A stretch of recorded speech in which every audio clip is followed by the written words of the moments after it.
अस्सलाम वालेकुम, कैसे हैं आप सब। उम्मीद है आप सब खैरियत से होंगे। रूबा अली के किचन में मैं आप सबको वेलकम कहती हूँ। और आज मैं बनाने जा रही हूँ गुड़ के चावल।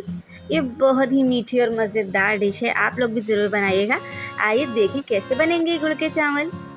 इसके लिए हमें जिन इंग्रेडिएंट्स की ज़रूरत है उसमें हमें सबसे पहले चाहिए गुड़ हमने ले लिया है 1 किलो। गुड़ अच्छी क्वालिटी का होना चाहिए। इसे हमने काट लिया है, अगर आप चाहें इसे काट लें या तोड़ लें किसी भी चीज़ की हेल्प से। और फिर इसे पानी में घोलना है हमें। फिर हमें चाहिए 1 किलो सेला चावल लाजमी सेला ही होने चाहिए, बासमती चावल नहीं चाहिए हमें। चावल हमने 2 घंटे के लिए भिगोकर धोकर रख लिए हैं। फिर हमने लिया है खोपरा, अगर आप चाहें तो कोई भी ड्राई फ्रूट ऐड कर सकते हैं। फिर हमें चाहिए 2 अदद हरी इलायची और 3 अदद लौंगे। फिर हमने लिया है नीम गर्म पानी में हमने जो गुड़ तोड़ के रखा था या काट के रखा था उसे हमने उसमें घोल लिया। फिर हमें चाहिए 1 कप यानी कि 1 पाव के करीब घी आप चाहें तो थोड़ा कम भी ऐड कर सकते हैं, क्योंकि अगर थोड़ा सा ज़्यादा घी हम ऐड करेंगे तो वो फिर चावल थोड़े चिपचिपे स्टिकी हो जाते हैं। इसलिए आप 200 ग्राम घी ले लें तो ज़्यादा बेहतर रहेगा, यानी कि 1 पाव से कम।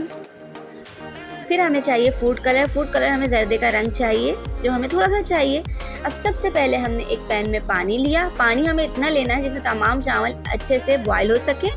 फिर हमने उस पानी को उबाला, उसमें थोड़ा सा जर्दे का रंग डाला। फिर हमने उसमें लौंगे और छोटी इलायची डाली।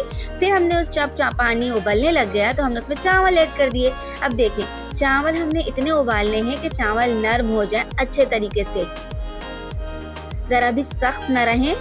बस ये ध्यान रखें कि इतने ज़्यादा नरम ना हो जाएं कि वो टूट जाएं, हलवा हो जाएं। बस देखें इस तरह से जब चावल सॉफ्ट हो जाएं तो हम उन चावलों को छान लेंगे। छान कर फिर हम उस एक पैन में दोबारा चावल डालेंगे। फिर हम उसमें जो हमने गुड़ का पानी घोल के रखा है, पहले हम उस गुड़ के पानी को छान लेंगे ताकि उसमें कोई कचरा ना हो। फिर हम उस गुड़ के पानी को इसमें ऐड कर देंगे।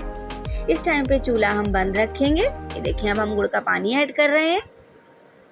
गुड़ याद रहे कि हमने 1 किलो चावल में 1 किलो ही गुड़ लेना है, रेशो बराबर होना चाहिए। फिर हमने इसमें घी ऐड कर दिया। ये देखें इस तरह।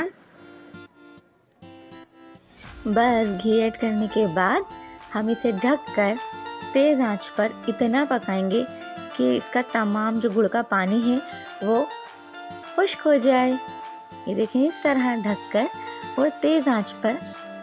अब देखें 5 से 10 मिनट में जब ये पानी ड्राई हो जाएगा तो हम इसे 10 मिनट के लिए दम देंगे। और जो भी ड्राई फ्रूट हमें इसमें ऐड करना था वो हम इसमें ऐड कर देंगे। ये देखें,